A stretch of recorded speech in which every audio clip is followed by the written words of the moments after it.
Hello and welcome to this edition of WAOH TV. My name is Aaron Coleman, and we have a special event coming up on March the 8th. It's the Black, Brown, and Beyond Male Summit. And here to talk a little bit about that is Dr. Sheldon Wrice of the University of Akron. He is the Vice President for Inclusion and Equity at the University of Akron. Dr. Wrice, welcome. Thank you. Good afternoon. How's everybody doing today? I said my name is Sheldon Wrice, and I'm honored to be here today to talk a little bit about the Black, Brown, and Beyond Male Summit, which will take place next Friday, March 8th, here at the University of Akron. This is an all-day event. We're doing something a little different this year. The Thursday before the summit, we're going to do a in-service for faculty, a virtual in-service. It will be for faculty development, where we will have training for faculty where they will actually get ICU credit, a 1 credit, where they will be training for dealing with for Asian students, as well as Hispanic, African American, as well as LGBT students. So they will go through at least 2-hour training sessions for each one of those. And they will end up with a 1 credit for their ICUs, for their teaching credentials for that. So we're pretty excited about that. We're also going to be doing a barbershop talk on that Thursday evening for those students that are coming in from out of town for the summit. So that will take place that Thursday night before the summit kicks off on that Friday morning. So we're pretty excited about that. Absolutely. Now, Dr. Wrice, how did this event come about? As an alum of the University of Akron, I've heard of a lot of these events before. I attended one briefly during my time at the U of A. How did this event come about? Who came up with the concept, and how did it turn into something special? It actually started many years ago with a collection of faculty, staff, and even community leaders.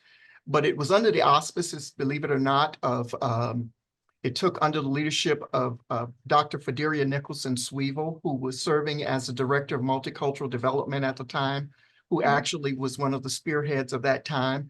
I was a faculty member at that time, and several other, a large constituent group who served on the preliminary planning committee for that.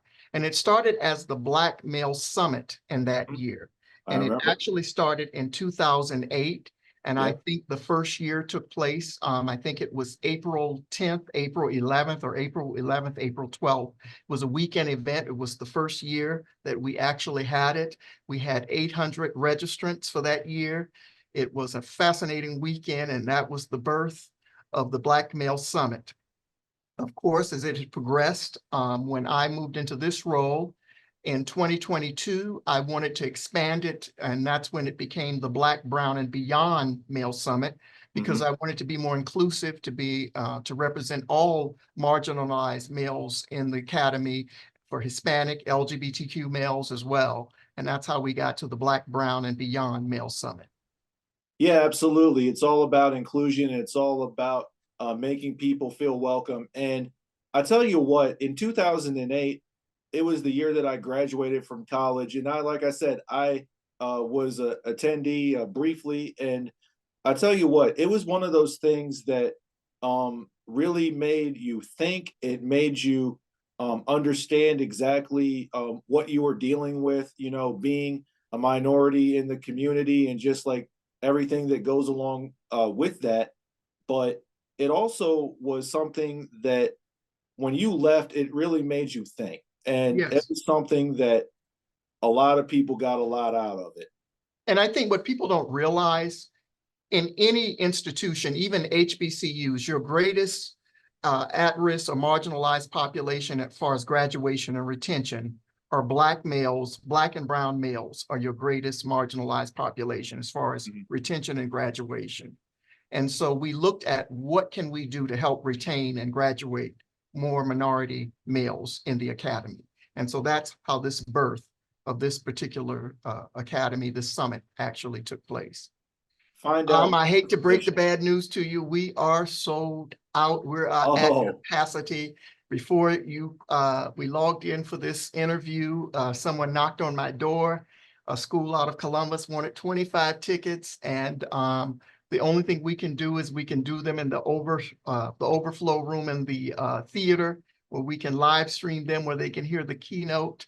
We are completely sold out. So I'm Wow. excited. I am so excited about that. So Yeah, that good is news. something. It's good and it's bad, but it's good for me because I'm happy. Yeah. It is absolutely. I mean, Yeah. it started in 2008. It's now 2024. 16 years later, you have a sold out event.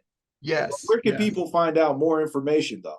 Now, I'm going to have to give you that website. It's www.iebbbs/index.dot. And you can go to that website and you can find out a lot about that summit.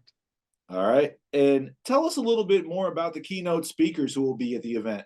We have two major keynote speakers. Our morning keynote speaker is a man by the name of Mr. Al Reddick, who's a self-made millionaire and who's the author of Game Time Budgeting.